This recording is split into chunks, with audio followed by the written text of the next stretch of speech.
میرا عنوان کیا ہے، میرا موضوع کیا ہے کہ رسول ہم جیسا نہیں، کیونکہ انسان کبھی گدھا، کبھی ظالم، کبھی جاہل۔ ارے اگر کوئی رسول کو ہم جیسا کہے تو کتنا بے غیرت ہے۔ تو تم اپنے گریبان میں جھانک کر دیکھو کہ تم کون ہو، 24 گھنٹے میں کیا بنتے ہو، اور کہتے ہو کہ ہم رسول جیسے ہیں۔ اسی لیے آواز آئی، الم نخلقکم من ماء مہین۔ اے انسان، تم تکبر کرتا ہے، تمہیں پتا ہے کہ میں نے تجھے ذلیل ترین پانی سے پیدا کیا۔ بات کرو تو آگے چلوں۔ انسان تو تکبر کرتا ہے، میں نے تجھے ذلیل ترین پانی سے پیدا کیا۔ انسان کو اللہ نے پیدا کیا ذلیل ترین پانی سے۔ محمد ہر بات میں بلند، ارے تو ذلیل ہو کر بلندی سے برابری کرتا ہے۔ تو ذلیل ہو کر کہتا ہے کہ میں رسول جیسا ہوں، اپنے آپ کو دیکھا ہے؟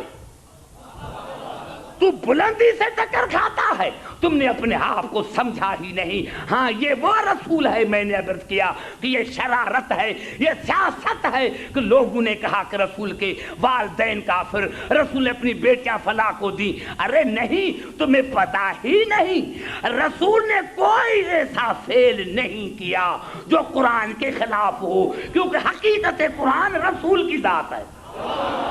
حقیقت قرآن رسول کی ذات ہے۔ اسی لیے قریب آ کر آج بات کرتا ہوں کہ سنو، رسول کے والدین کو کہتے ہیں، علی کے والدین کو کہتے ہیں، نہیں، میں نے کیا کہ قرآن محمد آل محمد کی حسین اداؤں کا مجموعہ۔ ارے یا رسالت سے ہاتھ اٹھاؤ یا ان کو مانو، کیونکہ سورۃ ہود کی آیت ہے 113ویں آیت، وَلَا تَرْكَنُوا إِلَى الَّذِينَ ظَلَمُوا فَتَمَسَّكُمُ النَّارُ۔ جنہوں نے ماضی میں ظلم کیا، جنہوں نے ماضی میں ظلم کیا، نہ ان کے آگے جھکو، نہ ان سے محبت کرو، نہ قرض مانگو، نہ پناہ مانگو۔ اگر ایسا کرو گے تو جہنمی۔ اتنا بڑا دلیل دوں میرے دوستو، دیکھو جو جنہوں نے ماضی میں ظلم کیا، ماضی میں جنہوں نے ماضی میں ظلم کیا، نہ ان کے آگے جھکو، نہ ان سے محبت کرو، نہ ان سے قرض مانگو۔ میں کیا کروں، پھر مجھے کلیئر کرنا پڑے گا میں بھائی کیا کہہ رہا ہوں۔ جنہوں نے ماضی میں ظلم کیا، نہ ان کے آگے جھکو، نہ ان سے محبت کرو، نہ ان سے پناہ مانگو، ورنہ جہنمی۔ ارے اب رسول سے ہاتھ اٹھاؤ یا ابو طالب کو مانو۔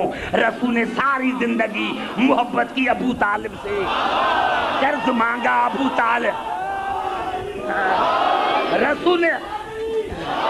رسول نے ساری زندگی محبت کی ابو طالب سے، قرض مانگا ابو طالب سے، پناہ مانگی ابو طالب سے۔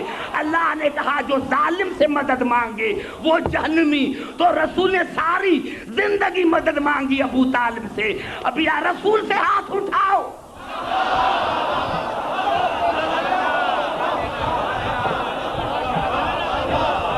ارے شرم نہیں آتی کہ رسول کو تم گراتے ہو؟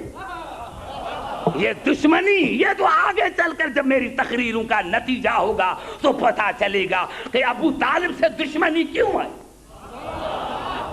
لیکن کیا کریں، قرآن کہہ رہا ہے ارے ہمارا رسول جہنمی نہیں ہے۔ جہنمی وہ ہیں جن کا امام جہنمی، جن کا رسول جہنمی۔ ہمارا رسول کے لیے تم کہتے ہو، اگر جناب ابو طالب کے لیے تم یہ کہتے ہو تو اس کا مقصد یہ ہے کہ تم نے رسول رسالت کی توہین کی۔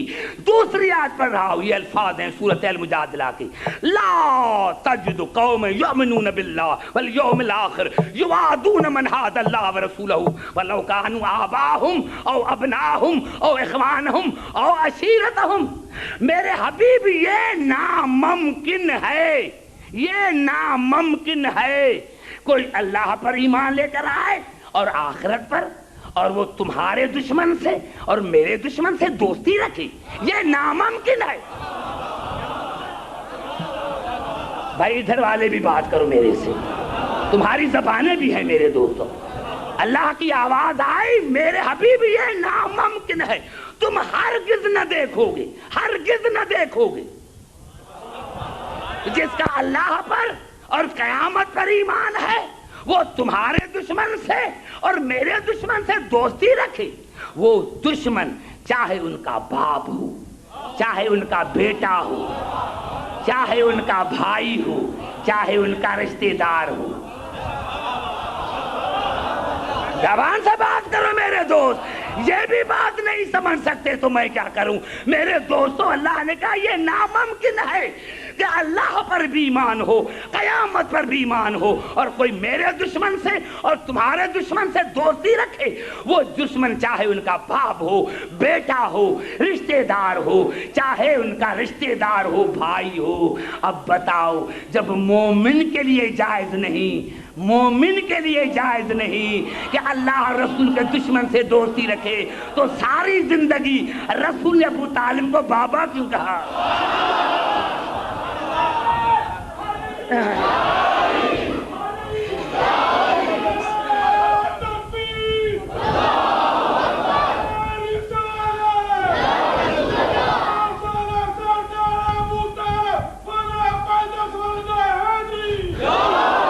بھائی سمجھ میں آ رہی ہے بات میں بھی؟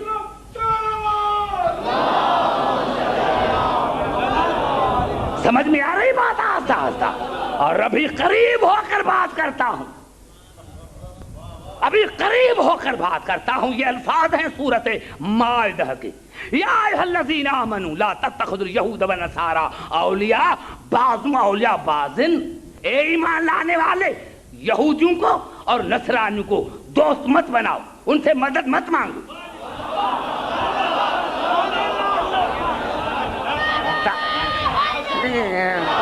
اے ایمان لانے والے، یہودیوں کو اور نصرانیوں کو دوست مت بناؤ، وہ تمہارے دوست نہیں ہوں گے، وہ ایک دوسرے کے دوست ہیں، ان سے مدد مت مانگو۔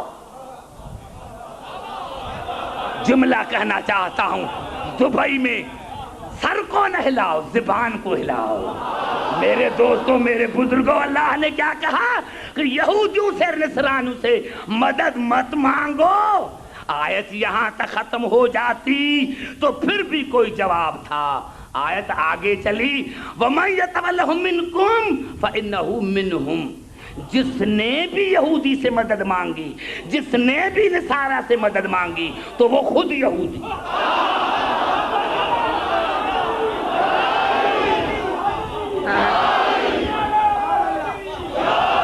سمجھ میں آ رہی ہے بات میرے دوست؟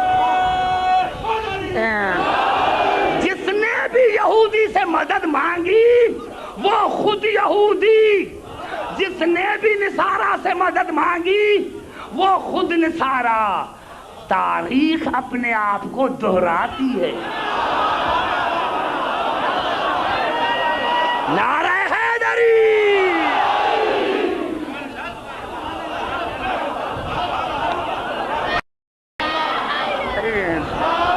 سمجھ میں آئی بات میرے دوست؟ جو مدد جسی سے مانگی، جو جسی سے مدد مانگے وہ وہی ہے۔ جو جسی سے مدد مانگے اس کا مذہب، یعنی مدد مانگنے والے کا مذہب وہی ہے جسی سے مدد مانگتا ہے۔ نہیں، سنو، اللہ نے یہ نہیں کہا کہ جس سے مدد مانگتے ہو اس کا مذہب تمہارا مذہب نہیں۔ جو مدد مانگتا ہے اس کا مذہب وہی جس سے مدد مانگتا ہے۔ معاف کرنا، مدد ابو طالب نے نہیں مانگی تھی، مدد رسول نے مانگی تھی۔